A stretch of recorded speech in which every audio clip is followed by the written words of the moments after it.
Welcome back to another episode of the Bearded Realtors. I'm again joined by my good friend Dave. Dave, always introduce yourself. What company do you work for? Hey, everybody. This is David Chamro with Century 21 Action Plus Realty, based in Monmouth and Ocean County, New Jersey. And I am Sean McKillop, Coldwell Banker Team Real Estate in Windham, Maine. Dave, so we talked about inventory, buyers, sellers, that kind of thing, but I want to kind of get your thoughts today. What would you like to talk about in today's topic? I think a really cool thing that people might be interested in is hearing a little bit about us, like maybe do kind of a meet the team and why we got into the business that we're in. Cool. Yeah, I would like that very much. People don't know that we've known each other quite some time. We worked for the same retail company and built a relationship off of that. And so we have sales and marketing kind of background. And for myself, I was ready to leave retail. And I remember being on a beach, Long Beach Island, actually. I was hanging out and looking out of the $1 million oceanfront houses. And it just kind of popped in my mind. I said, you know what, I should get into real estate. And basically put a 2-week notice into my retail job. And that was the first time I took a big leap and just went to real estate school. And that's how I became a real estate agent. But my mom is a realtor. So I kind of had that guidance into the business thanks to her. But it was the first time I kind of just made a jump, just saying, you know what, I'm gonna do this. And how about yourself? How did you decide to get into real estate? I mean, it goes all the way back to you and I meeting and working together. And I've always looked at you as kind of like a guiding light down a career path. I mean, we stayed in touch even through our departure of retail.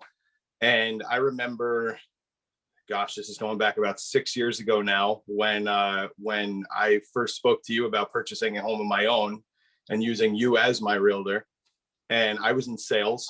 I was in vehicle sales and transitioned into selling motorcycles. And I always kind of had the big picture of I wanted to be in real estate. Like, being a natural salesperson, the thing for me was always sell something that is going to be a necessity in life all the time. And real estate was just that. Like, people are always going to need places to live and move and whatnot. I just never had the time. Essentially, it was really a time constraint thing to get into real estate. And then this weird, amazing thing happened with the pandemic that I found myself with a ton of time and no excuses. So I did the schooling and really had nothing to hold me back, and have used all the free time that the pandemic has allotted me to really delve into this career. Yeah, it could definitely be a scary time for the way you got into it. Where's the market heading, all that, can I kind of make a business out of this? But I do remember talking to you and talking about the benefits and also kind of not necessarily the bad things in real estate, but just some of the things to be aware of. And I remember talking to you and saying, you're very personable, good in sales, and I thought you'd be really good in it. And turns out I was pretty right. When I was first getting into real estate, it was back in 2015. So the market was still not as, it was still recovering. So there were still some unknowns. There were still a bunch of foreclosures. It's nothing like the market that we're seeing today. Right. But it definitely had its challenges for a new agent in deciding, do I want to jump into this and take this kind of career risk? So what's your favorite part of it so far? What is your favorite part of real estate, being a real estate agent?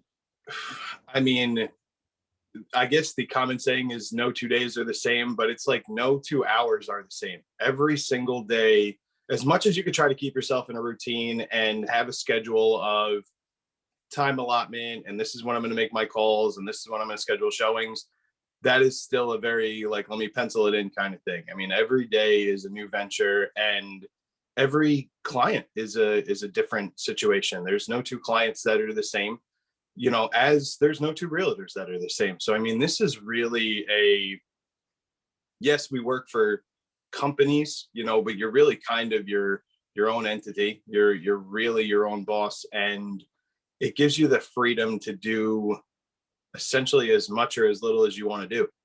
I'm in the mode right now of trying to do as much as possible. And because I'm a person that likes to stay hungry and go for it. And it's really, there's nobody that's going to hand you anything in this business. So you really have to just go out there and get it. When we were in retail, there was people walking through the door and coming to us. I mean, that's the exact opposite today for me. And I love it because it's when sales happen and when connections are met, it's because, I went out there and got it.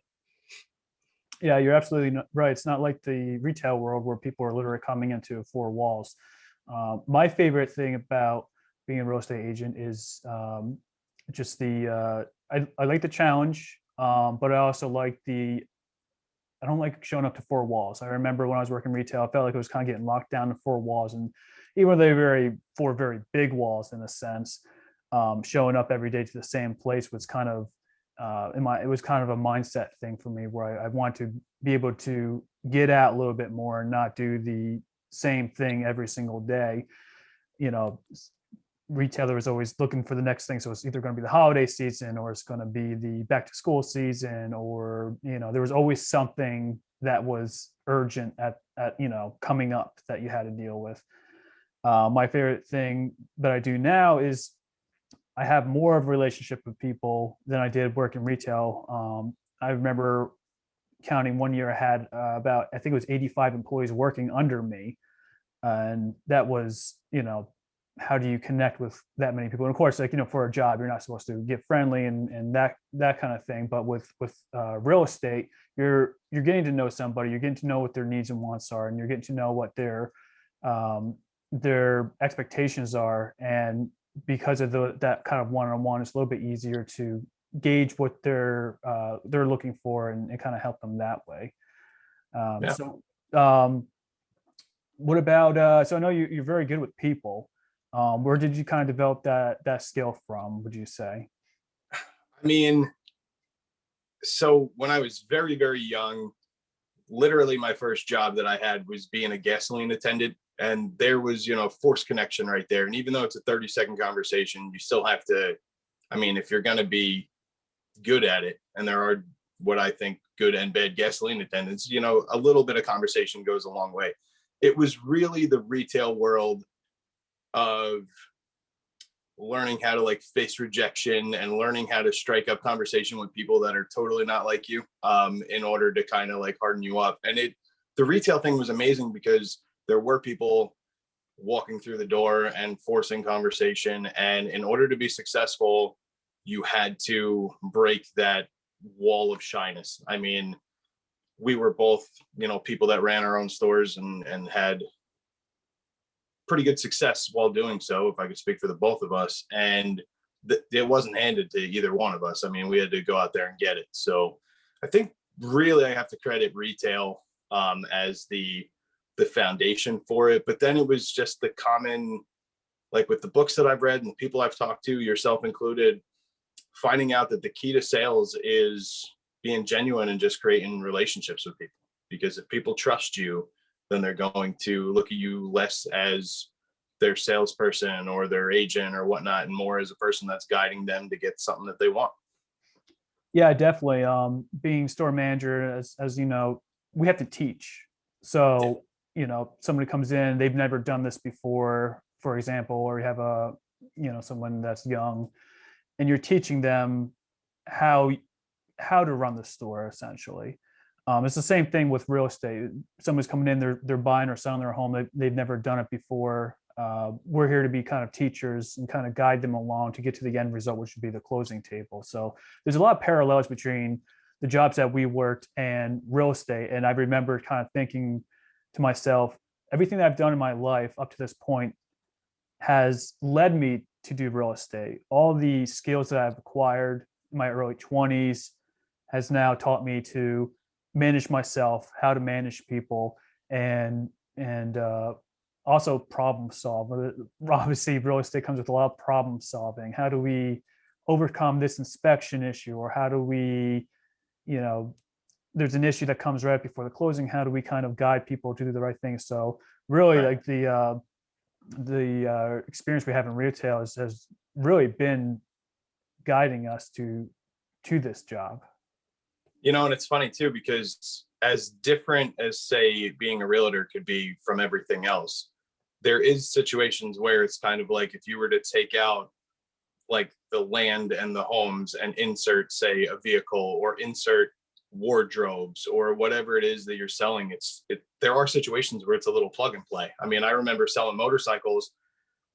These are big purchases and they're not, easy to make sometimes. And I would deal for weeks on end with customers before they even considered, narrowing it down to, say, 2 bikes or something like that. And that happens a lot in this. It's because it's really an extension that you're given.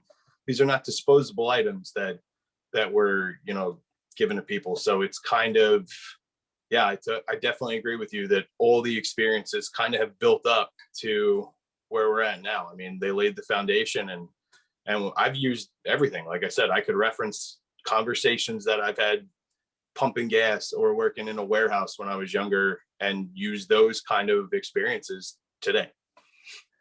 Yeah, I remember working retail. I would a lot of times get promoted to a store outside the area I'm used to. I got promoted to a store to Long Island, New York. I didn't know anything about Long Island, New York, but I had to kind of recreate the success that I had with the other stores for this new store. I had a similar change. So I'm licensed in New Jersey, but I live in Maine. I'm licensed in Maine. Um, how that kind of came about was I got my real estate license in 2015. Working Long Beach Island, primarily Ocean County, and started doing well for myself and met the love of my life on Match.com. And we, we got engaged, and we were trying to figure out, was I going to move to Maine where she lives, or is she going to come down to New Jersey? And I had the business and everything down in New Jersey, but ultimately the decisions that we decided for me to move up to Maine. So I had to restart my business up here. So I wanted to find another Coldwell Banker because I think the brand was great. So I stuck with Coldwell Banker, found a Coldwell Banker that I'm happy I didn't have to compromise on, because not only are they kind of close to my house, but also they're the number one sales in freshwater. So continue with my, want to continue in luxury and waterfront homes. It was the obvious choice to make. But I had to kind of restart my business here. So I had to kind of think back to my retail days and say, what was like, how do I replicate the success I had from the other stores moving to this new store? Same thing with real estate. How do I replicate that success I had in New Jersey and bring it over to Maine now? And anytime you're making that kind of jump, it can be, challenging, but I was able to kind of get into it a little bit quicker because I had the experience of already being a real estate agent. But I had to learn the area. I had to learn the people. The culture is different.